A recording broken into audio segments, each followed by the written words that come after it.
Oh, hello, this is Tak Chung from Walk with Tak. Welcome to my YouTube channel. If you enjoyed this video, please like, subscribe, and share. Please write me at walkwithtak@gmail.com if you have any question regarding this video or any other video that I have made in the past.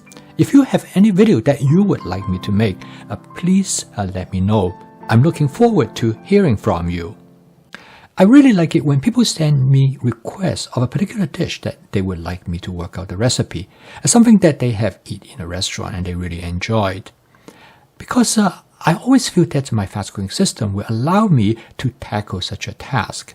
So I'm always looking forward to see what is the limitation of my cooking system.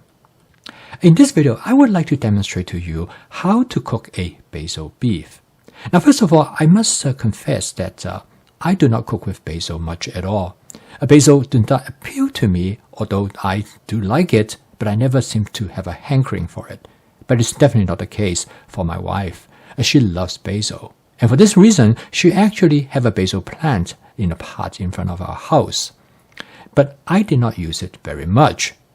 And recently, when Jerry wrote to me, and he asked me to work out a basil beef recipe, which is a dish that he enjoyed in a Chinese restaurant many years ago. So recently, when I walked past the basil plant, I said, well, this is an opportunity for me to make use of it. And I think my wife would be very happy with that. At the time, I don't have any beef on hand because we don't eat beef very much. And I have chicken, so I make a basil chicken. And it turned out to be quite nice. So I'm going to try now to make a basil beef. Now, beef cooks slightly different from chicken, and it requires a different technique to make sure that the beef is cooked in a tenderly fashion. So in this video, I'm going to talk about how to approach beef in a different way than you would approach chicken. I'm going to cook this dish with my Cuisinart 14-inch stainless steel wok. I'm going to heat up the wok usually for about 45 to 90 seconds. And then I add 2 tablespoons of canola oil. You can add almost any oil that you would like. Now, cooking beef can be really tricky. The most important thing about beef is that you want to cook it to the right texture. But however, the first step is to seal the meat. So searing the meat is an important process to achieve the type of texture that you want. So in order to sear meat, you need the oil as hot as possible. So usually I heat up the oil all the way to its smoking point, and then I turn down the heat, and I let the oil to smoke for another 15 to 20 seconds. Well, this will actually season the wok, and this is my spot seasoning method to create a non-stick cook surface. I add 1 cup of sirloin steak that had been cut in thin slices. I coat the steak with cornstarch. Now this cooked very rapidly, and I want the meat to cook about medium to medium rare. So I quickly, at this point, in order to stop the meat from cooking any further, I add 1 cup of a combination of bell pepper and poblano pepper. And this is followed by 1 cup of portobello mushroom that has been cut in thin slices. Now there's a reason for adding the pepper and the mushroom at this point before the meat actually cooked to the desired texture. I want to cook it to about medium. By adding these food ingredients, the pepper and the mushroom, it will actually control the temperature of the meat so that the meat will not be overcooked. While everything being cooked together, the meat will cook slowly to reach the texture that I want. As you notice that you still can see a lot of pink in the beef because of the other ingredients is present in the wok, and that helps modulate the temperature of the wok. A quick booster, the meat is done, and all the other ingredients is all ready, so I shut off the heat. I'm going to season it with a combination by first starting with some oyster sauce.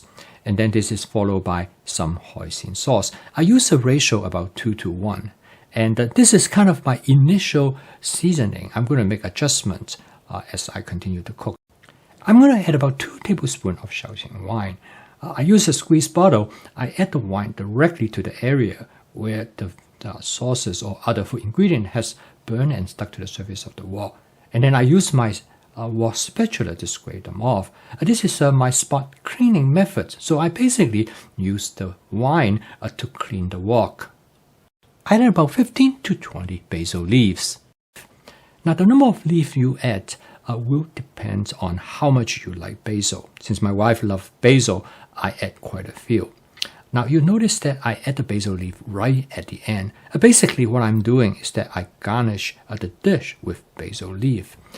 Right now the heat is already off. I basically just mix the leaf into the dish. The last ingredient to add to the dish is some cashew. I add about half cups because my son really loves cashew. Again, it is important to add the cashew right at the end. This will keep the cashew crisp. You do not want to cook the cashew at all. I add a small amount of water to create a sauce.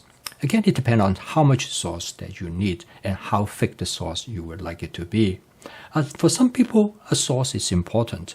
But for me, I normally prefer just a very, very light sauce. But in this case, I'm going to make a more heavy sauce. So I'm going to thicken the sauce with a cornstarch water suspension. This cornstarch water suspension contains 1 part of cornstarch to 3 parts of water. And make sure you mix it well before you add it to the wok. If you want the sauce to be thicker, you can add a little bit more of that cornstarch water suspension, or you can add water to dilute it. Now, I'm not very much a sauce person.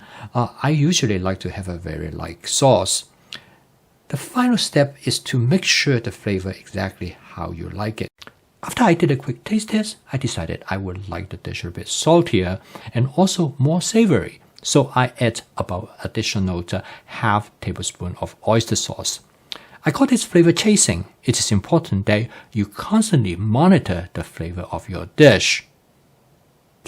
So the total cook time of this dish is very fast. It took only about 3.5 minutes. Beef is one of the most challenging protein to cook because to achieve the texture of the beef that you would like, the timing is essential. Beef is probably one of the most challenging protein to cook, simply because beef can be cooked to different degree of doneness, and people prefer their meat to cook at different ways. Some would prefer it to be rare, whereas some would prefer it to be well done. When it comes to stir frying, when the beef is cut into thin slices, this can happen in a matter of seconds. So it is important that you are able to modulate the temperature of the wok. In this video, I have shown you how to control the doneness of the meat in a manageable way. So basically, when you stir fry beef, it can be divided into 2 steps. The first step is that you want to seal the beef and you want to cook it under high heat. And then the next step, once you reach the approximate doneness that you want and you add other food ingredients, that will help modulate the temperature in the wok. So the beef will cook slowly and then this will prevent them from becoming overcooked. The final step is to garnish the dish with some thinly sliced scallions to give it a fresh taste. For your convenience, I'm going to leave the link to the recipe below the video so you can use it as a guide. I post a video each day to help you to make home cooking as part of your daily routine. If you would like to learn more about my fast cooking system, please subscribe to this YouTube channel. So keep on cooking. I will see you tomorrow.